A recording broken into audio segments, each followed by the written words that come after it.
Part 1. The door slammed behind me as I stepped into the empty house. The silence felt different this time. Thicker, colder, almost suffocating. I hadn't planned to come home early, but here I was. The faint smell of perfume still lingered in the air, mixed with something that wasn't quite right. It was a smell I didn't recognize, but somehow I couldn't shake the feeling that it was something important. I had no intention of coming back. In fact, I had a plan. A quiet, unspoken plan. But that was before I found the note. It was sitting on the kitchen counter, barely visible, covered by a half-empty mug of coffee. I almost missed it. I wasn't expecting to find anything. No, I'm sorry, or even a simple explanation. But when I saw the handwriting, everything shifted. The note wasn't for me, but for someone else.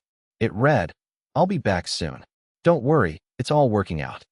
No signature, just those words. And a date, today's date. I stood there, staring at the piece of paper in my hand, feeling a strange mix of disbelief and anger rising in my chest. She hadn't even bothered to say goodbye. Not a word, nothing. She was gone. And I was here, left with nothing but a note and a sinking feeling in my gut. I tried to shake off the thoughts. It could be nothing. Maybe she had to run an errand or meet a friend. Maybe she was just taking a break. I couldn't be sure. But something didn't sit right. I grabbed my phone, hoping for some kind of explanation. Texts, calls, nothing. That's when I noticed it. The van keys weren't on the hook where they usually were. It wasn't unusual for her to take the van when she went out. She'd often run errands or meet friends, but today felt different. The van was gone, and there were no messages. Nothing. I went to the garage, hoping it was just a misunderstanding. Maybe she'd left the keys there. Maybe she had gone for a quick drive. But as I walked down the narrow hallway, the light from the garage door flickered, revealing something that made my heart drop. The van was gone. I stood frozen for a moment, trying to make sense of it all. She wouldn't leave without telling me, would she? This wasn't like her. We had plans for the weekend, for the next few days. She had no reason to disappear like this. Then I spotted it. A small, folded envelope on the seat of the van. It wasn't there before. My fingers trembled as I reached in and grabbed it. There was no name, no label, just a simple note with a single line written on it. "Make sure he's not with us when we leave." The world spun around me. Who was we? What did this mean? Why was she saying this? And who was he? I stood there in the driveway, staring at the note, and for the first time in my life, I felt completely out of control. This wasn't just a misunderstanding. This was deliberate. Something bigger was going on, and I had no idea how deep the rabbit hole went. Without thinking, I grabbed my phone again, this time calling her, hoping for some kind of explanation. The call went straight to voicemail. I had no answers, just questions that kept swirling in my mind. Who else was involved in this? Why was she so secretive? And, most importantly, what did she expect me to do now? But as I stood there in the cold, empty driveway, I realized something else. Something much more important. I wasn't just angry anymore. I was terrified. Terrified of the unknown. Terrified of what had been happening behind my back. And the worst part? I still didn't know who he was. But I would find out. Stay tuned for part 2. Part 2. I couldn't stop staring at that envelope. The words written on it felt like they were burned into my brain. Make sure he's not with us when we leave. Who was we? Who was he? And why did this feel like a trap I'd never even seen coming? I stood in the driveway for what felt like an eternity, clutching the envelope like it was some sort of key to a mystery I wasn't ready to solve. I could hear the faint hum of traffic in the distance, but all I could focus on was the fact that Natalie had left without a word, without even telling me she was leaving, and the nagging feeling that this wasn't just some casual errand. No, this was something bigger, something that had been building for a while. I glanced over at the van again, half expecting it to vanish into thin air, taking all of my confusion and fear with it. But it was still there, silent, empty, a symbol of everything that felt wrong. I decided to go inside. Maybe there was something I missed, something that could explain this mess. Maybe there was a phone call, an email, anything that could clear the fog in my mind. I rushed through the front door and into the living room, my eyes scanning every surface for any hint of where she might have gone. The place was eerily quiet, almost too quiet. Then I saw it. A folded piece of paper tucked between two books on the coffee table. My heart skipped. Could it be another message? I grabbed it quickly, unfolding it with trembling hands. The note was simple. "It's too late to fix this. I'm not coming back." That was it. No explanation, no reason. Just those chilling words staring back at me. I didn't know what to do. I didn't even know where to start. I had no idea who he was or why Natalie was involved with anyone else. My mind was racing, but it all kept coming back to one question. Why? I needed answers. But how was I supposed to get them? I had no idea where she was, no idea who she was with, and no idea what had driven her to do this. I was lost in a fog of confusion and betrayal, every turn leading to another dead end. I picked up my phone again, this time texting her directly. Where are you, Nat? What's going on? I waited, the seconds dragging on like hours. No response. She was still ignoring my calls, still not answering. Frustration boiled inside me. I wasn't going to sit around like this. I couldn't just let her vanish without any explanation. I grabbed my jacket and headed for the door. If she wasn't going to come home, I was going to find her. I didn't even know where to start, but the one thing I knew for sure was that this wasn't just some random fight or misunderstanding. This was calculated. She had planned this. She had planned it and left me in the dark, alone, with nothing but these cryptic messages and a disappearing act. I drove for hours, no real destination in mind, just following the twisted path my thoughts had taken. Where could she be? I thought about every place we'd ever visited together, every memory we'd shared, but nothing felt right. It was all a blur of confusion and uncertainty. And then, as the sun began to set, I noticed something strange.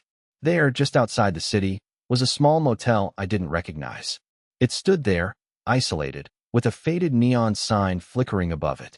Something about it felt familiar, like it was drawing me in. My gut told me to stop. Maybe it was just a coincidence, maybe it wasn't. But I had to check. I pulled into the parking lot, scanning the cars parked outside. And there it was. The van. It was parked in front of a small room, like it was waiting for something or someone. My breath caught in my throat as I parked my car behind it, hoping I wouldn't be seen. The room door was slightly ajar, and through the gap, I could see the faint flicker of light.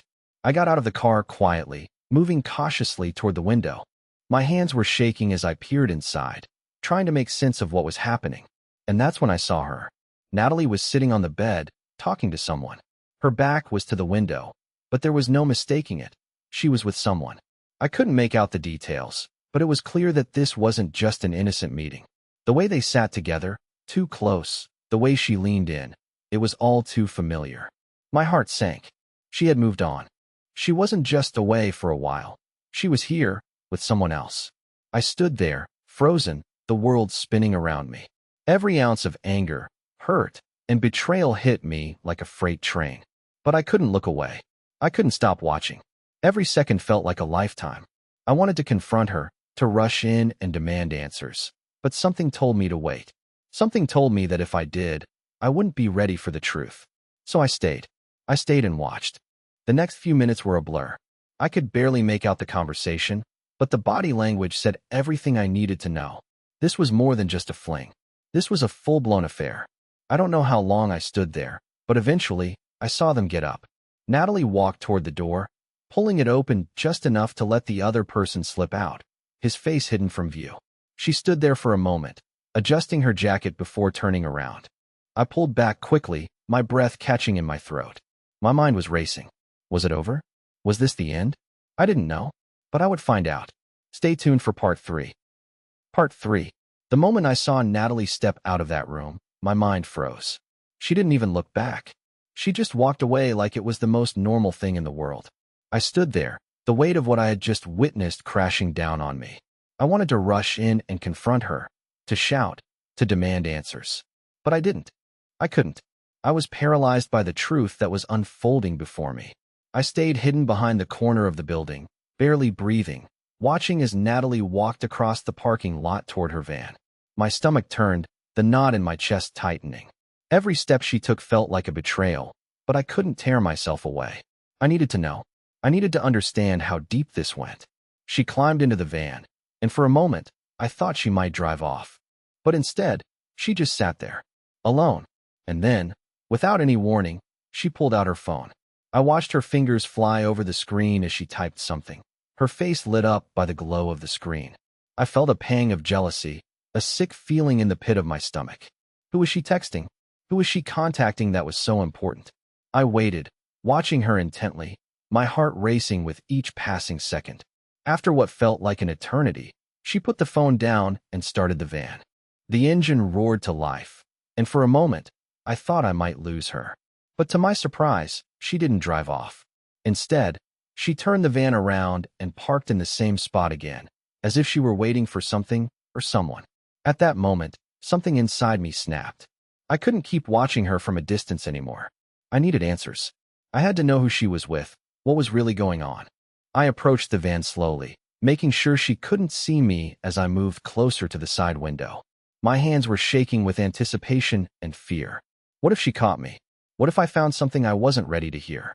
Just as I was about to peek inside, I heard the sound of footsteps approaching from behind. My heart skipped a beat as I spun around to see a man walking toward me. He wasn't anyone I recognized. His eyes were focused ahead, his steps quick but deliberate. He was tall, with dark hair and a stern expression. He didn't look like the type of guy who would casually meet up at a motel. He was out of place, like he didn't belong in this small town. I froze. I had no idea who this guy was, but the way he was walking toward the van made my skin crawl.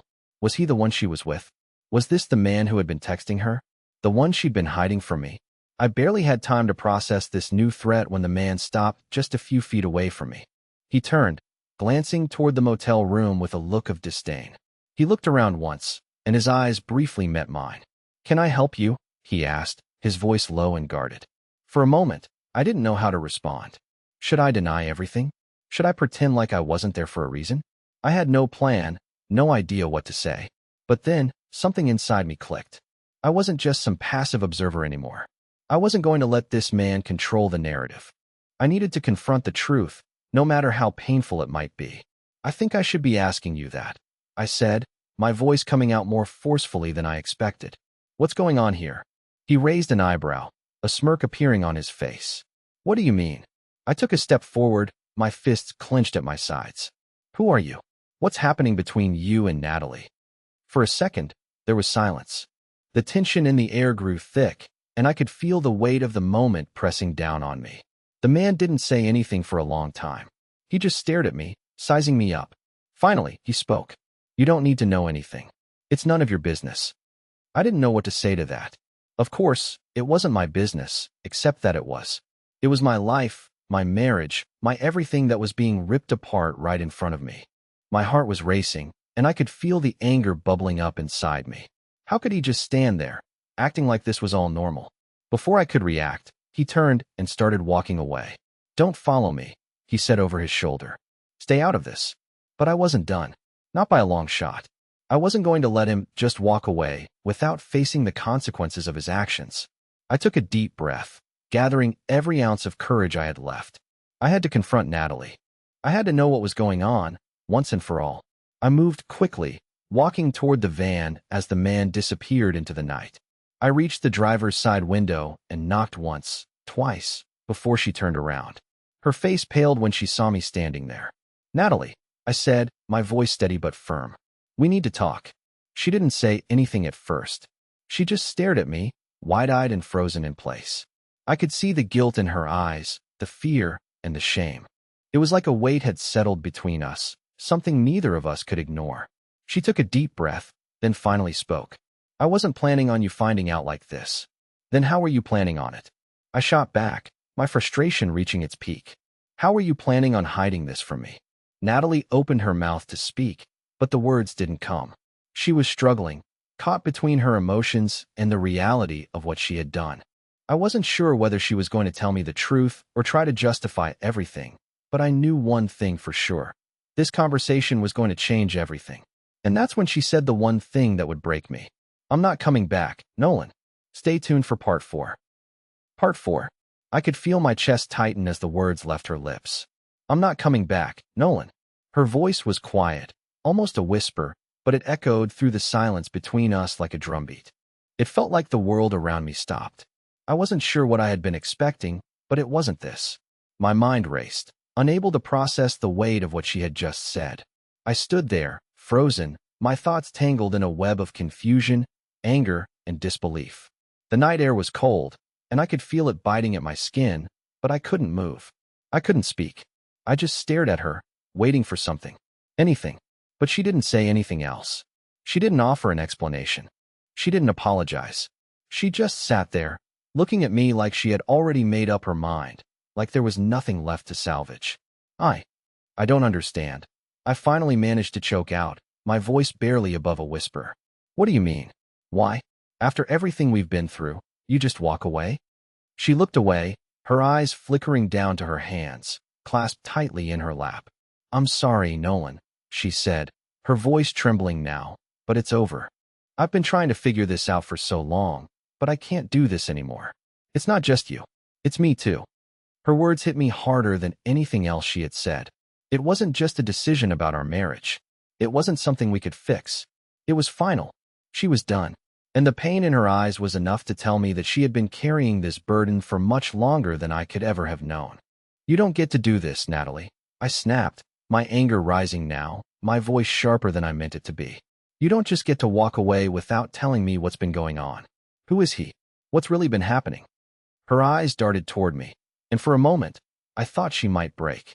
But she didn't. She just looked at me with that same resigned expression. I can't tell you everything, Nolan, she said softly, her voice shaking. There's too much. I thought I could keep it hidden, but it's too late. I'm sorry. I'm so sorry. My heart pounded in my chest as I tried to make sense of what she was saying. She was sorry? Sorry for what? For everything? For the lies? For the betrayal? I didn't know what she was apologizing for, but I couldn't stand it. I needed answers. I needed to understand how we had gotten to this point. I deserve to know the truth, I said, my voice cold now, more composed than I felt.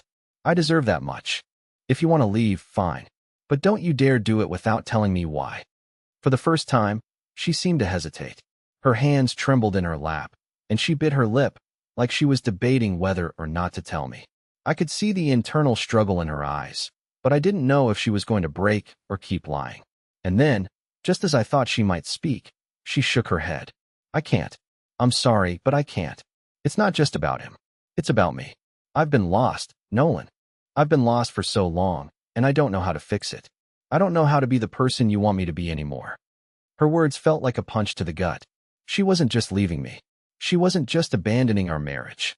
She was leaving herself behind, too. And I realized, in that moment, that I had never really known the woman I married. I had never seen the cracks forming beneath the surface, the things she had been hiding from me. And I didn't know if I could ever fix that. I wanted to scream. I wanted to demand that she tell me everything, that she explain how this all happened, why she had been living a lie. But I couldn't. Instead, I just stood there, staring at her, feeling the walls I had built around myself begin to crumble. She stood up slowly, her eyes avoiding mine.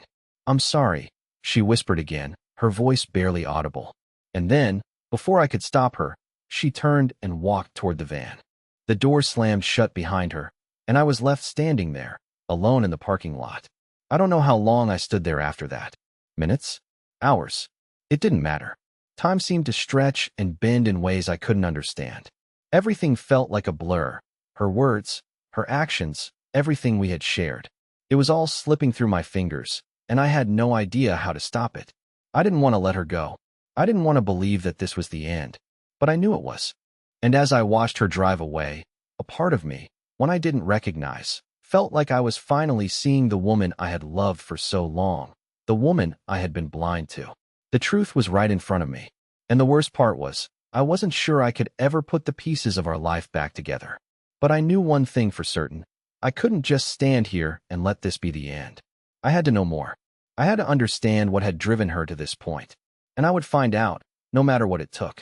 I wasn't ready to let go. Not yet. Not until I uncovered every lie, every secret she had hidden from me. And that, I realized, would be the hardest part of all. Stay tuned for Part 5. Part 5. The drive back to my apartment felt like a blur.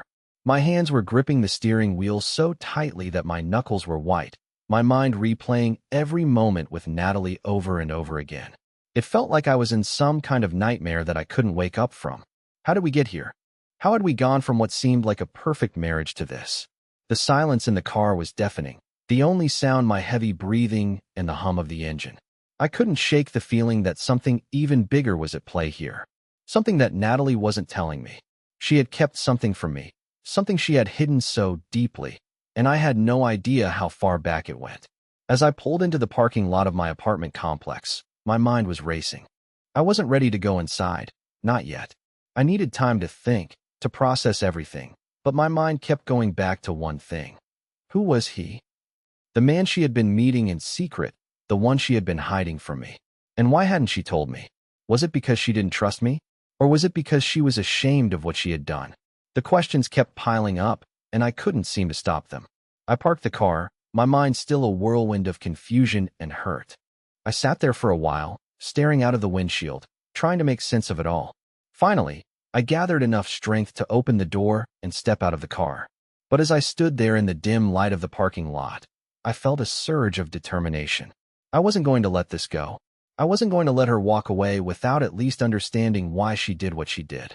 I needed answers, and I wasn't going to rest until I had them. I walked up to my apartment, each step feeling heavier than the last.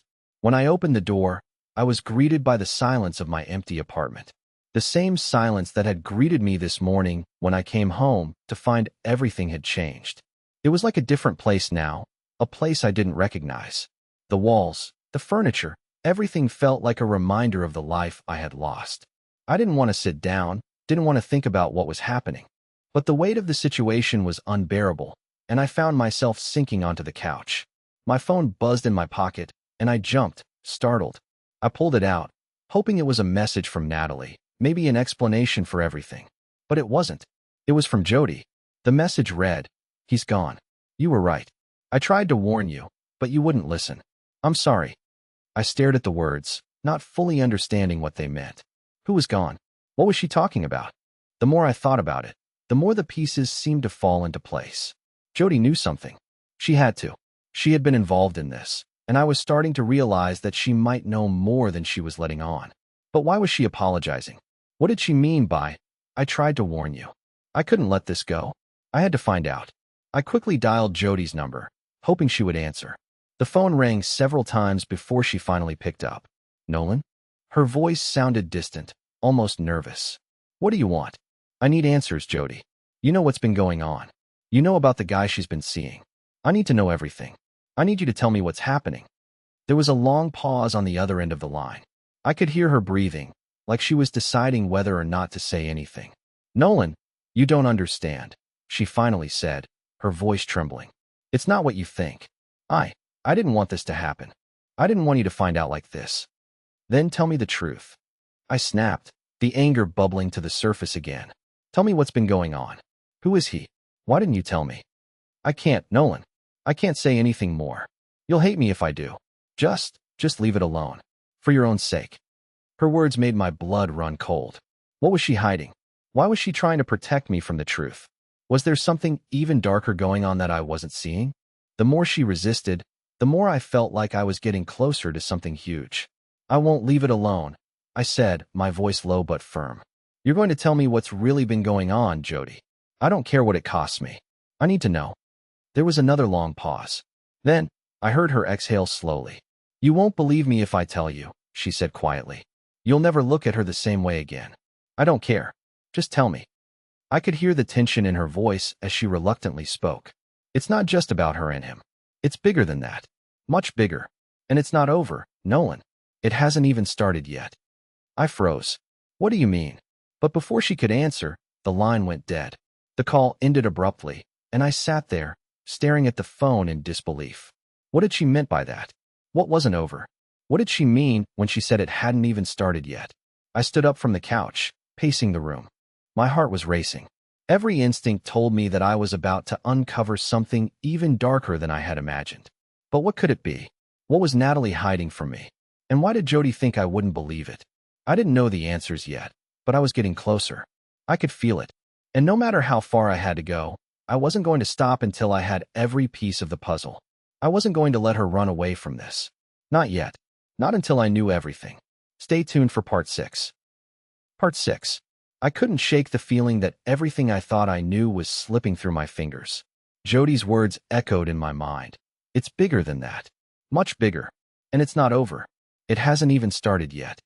What was she talking about? What did she mean by that? I felt like I was standing at the edge of a cliff, staring into an abyss I wasn't prepared to fall into. My mind raced, but no answers came. I couldn't stop thinking about Natalie. The way she had looked at me when she said she wasn't coming back. The way she had walked away without even offering a real explanation. The feeling of being discarded, of having no control over the situation, it was suffocating. I had spent so many years building a life with her, trusting her completely. And now, all of that was unraveling in the span of a few hours. I grabbed my jacket and walked out of the apartment. I had to clear my head, and the only way I knew how was to keep moving, keep searching for the answers that were slipping away from me. I didn't know where I was going, but I didn't care. I needed to do something. Anything. As I walked down the street, I noticed how quiet everything seemed. It was as though the world around me had paused, waiting for me to catch up with it. I passed the local cafe where Natalie and I used to sit for hours on Sundays, just talking. I thought back to those days, the ones where everything seemed perfect, where nothing could go wrong. How naive I had been. How blind. I pulled out my phone again, checking for any messages. But there was nothing. No text from Jody, no calls from Natalie. Just silence. I felt a sickening wave of frustration wash over me. I needed more answers.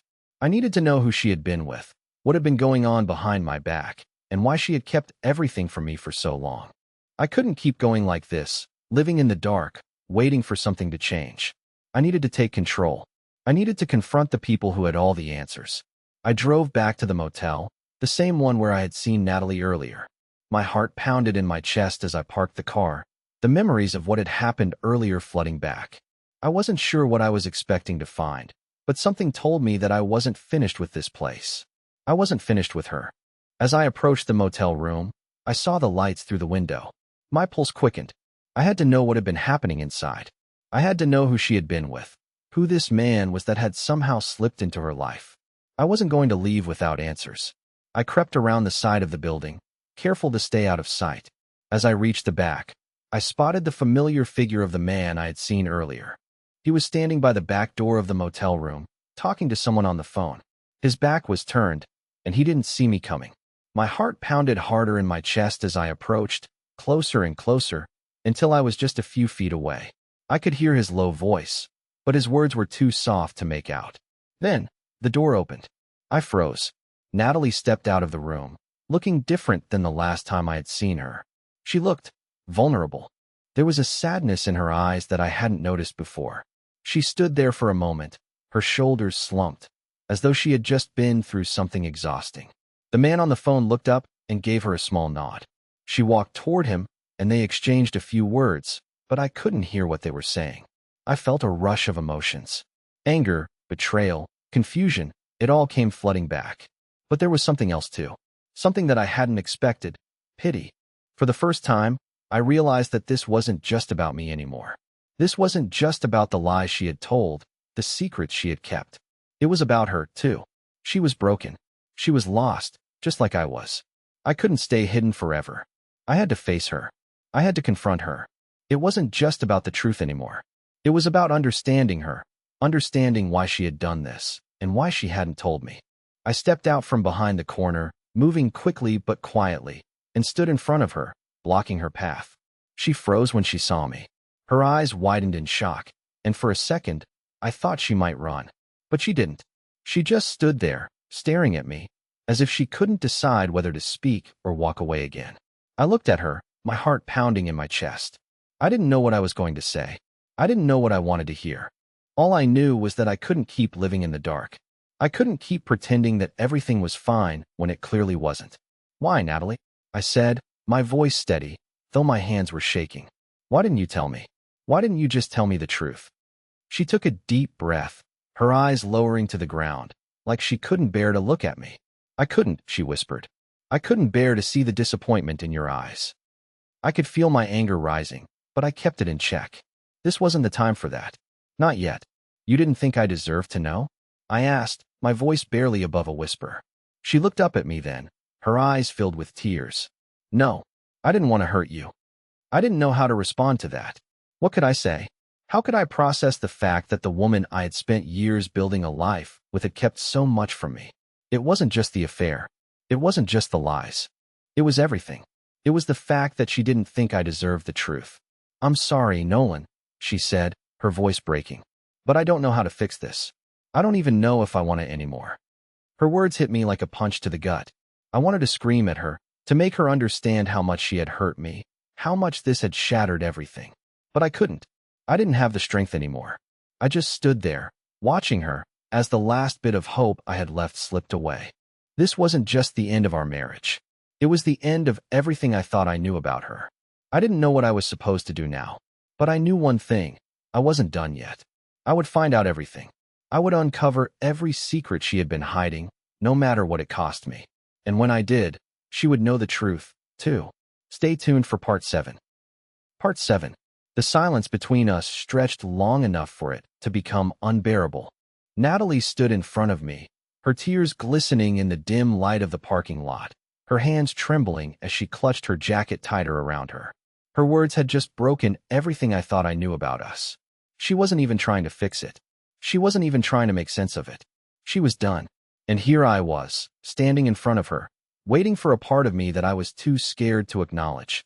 Hope to vanish completely. But I couldn't. I couldn't just walk away.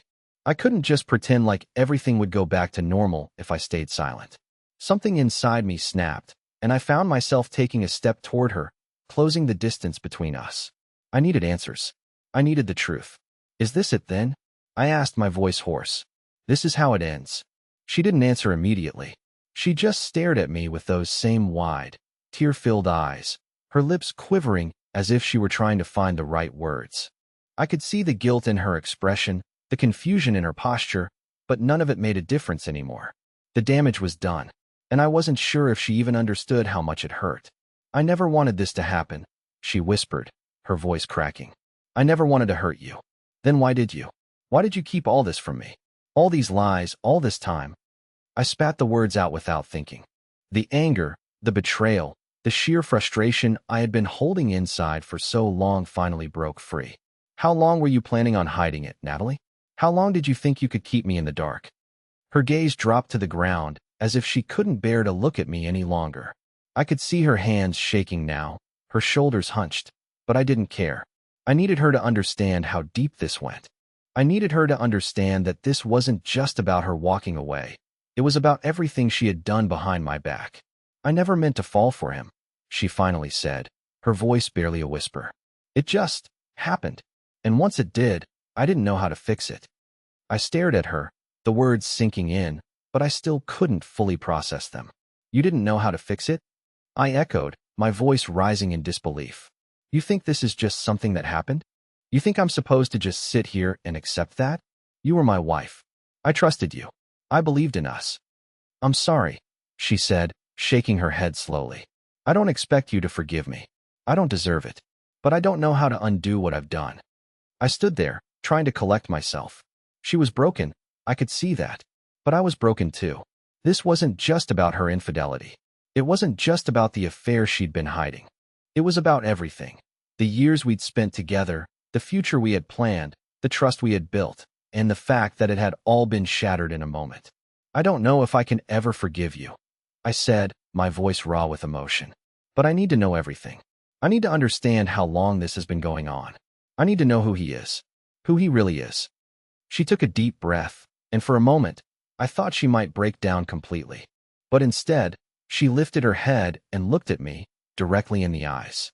And then, she spoke the words that sent everything spiraling into chaos. You wouldn't believe me if I told you, she said softly.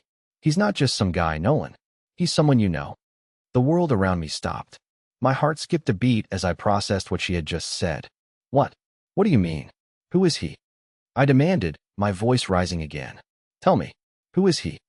Her lips trembled as she hesitated, looking like she was about to say something that would change everything. It's your brother, Dylan. The name hit me like a punch to the gut. I couldn't breathe. My mind raced, and I felt the world spinning around me. My brother? I repeated, my voice barely a whisper. You're telling me you've been seeing Dylan? She nodded, her eyes full of guilt. I never meant for it to happen. It just did. And I don't know how to make it right. But I swear to you, Nolan, it wasn't planned. It wasn't anything I thought would happen. I'm so sorry. I stumbled back, as if the ground had just disappeared beneath me. My brother? How is that even possible? How could she betray me like that? The one person in my life I trusted more than anyone. The one person who was supposed to be on my side, and she was with him. It didn't make sense. It couldn't make sense. I can't believe this, I muttered under my breath. I felt lightheaded, dizzy with the weight of the betrayal. I had never been prepared for this. I had never even considered it. How long, Natalie? How long have you been seeing him? 2 months, she whispered. It started after we argued that time, remember? I felt so distant from you, and Dylan he just listened. He made me feel like I wasn't invisible. Her voice faltered, but I never meant for it to go this far. I thought it was just a phase. I didn't think it would break everything. My hands clenched into fists as I struggled to keep my composure. I couldn't even look at her anymore. The thought of my brother, the one person who was supposed to be there for me, being involved in this, made me want to explode. 2 months. I repeated, the words tasting bitter on my tongue. How could you, Natalie? How could you do this to me? And with him, how long were you going to keep this from me? I didn't know how to tell you, she said, her voice barely above a whisper. I didn't know how to fix this. But now, I've ruined everything. I don't know if I can ever make it right. I took a step back, the cold air cutting through me like a blade. My thoughts were a whirlwind, spinning in every direction, none of them clear. I wanted to scream. I wanted to tear everything apart. But instead, I stood there, numb, the betrayal sinking deeper into my chest with every second. And then, in a moment of clarity, something else hit me. I wasn't done yet. I still needed answers. I still needed to know how far this went. And I wasn't about to let either of them get away with it. Not without understanding everything. This isn't over, Natalie, I said quietly, the anger still bubbling beneath the surface, but now tempered with something else, something darker, something that made me want to take control. Not by a long shot. Stay tuned for Part 8. Part 8. The weight of the conversation hung between us like a heavy curtain, a barrier that separated us from the world outside. I could see the tears in her eyes, the regret, the pain. And I knew, in that moment, that she wasn't the only one hurting. I was too. But more than that, I was tired of feeling powerless. I was tired of letting this situation control me. It wasn't just about her anymore. It was about me. And it was time to take control of my own life again. I don't know if I can forgive you, Natalie, I said, my voice steady, though it felt like every word was a battle. But I do know one thing. I don't want to live like this anymore. I don't want to be stuck in this cycle of pain and confusion. I want to move on. And I can't do that unless I know the truth. She nodded, the tears still falling, but there was something else in her eyes now. Acceptance. I understand. I've hurt you more than I can ever say, Nolan. But I'll respect whatever decision you make. I paused for a moment, taking a deep breath, trying to make sense of everything. The betrayal, the anger, the heartbreak, it was all so overwhelming. But as much as it hurt, I realized something. I wasn't going to let this define me. I wasn't going to let it control the rest of my life.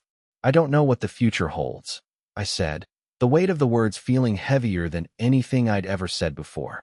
But I know I can't stay in this place of bitterness and regret. I've spent too much of my life holding on to anger, and I'm not going to let it destroy me. She looked at me, a mix of surprise and relief in her eyes. Nolan, are you saying that you're willing to try again? I shook my head slowly, my gaze softening. Not with you, Natalie. Not now. But with myself. I need to heal, and I need to be alone for a while. I need to rediscover who I am without all of this hanging over me. Her lips trembled, but she nodded, understanding. I can't ask you to forgive me, but I can respect that. I hope one day you can find peace. As she walked away, her shoulders slumped with the weight of everything that had transpired. I felt a strange sense of clarity. It wasn't the answer I had wanted, but it was the one I needed. I wasn't walking away from her to punish her. I was doing it to give myself a chance to heal, to rebuild the parts of me that had been lost in the years of heartache and confusion. And as I watched her drive away, I realized something. Life wasn't about waiting for the perfect moment to come. It was about finding peace with the moments that were imperfect and learning to move forward, no matter how messy things had been. A week later, I made the decision to take a solo trip, to clear my mind, to reset, and to finally take control of my own narrative. No more holding on to what could have been. No more searching for answers in the past. It was time to create a future for myself. I didn't have all the answers, and I didn't know what would come next. But I did know that this was the start of something new, a new chapter in my life, one where I could finally breathe again, free from the weight of betrayal and heartache. And that was enough. The plane touched down in a new city, the first step in my journey to rediscover myself. For the first time in a long time, I felt hope. The future wasn't something I feared anymore. It was something I was ready to embrace, knowing that the hardest part was already behind me. As I walked through the airport, I smiled for the first time in weeks. Not because I had all the answers, but because I was finally ready to move forward, ready to live again. And maybe, just maybe, it was time to start letting go of the past. The end.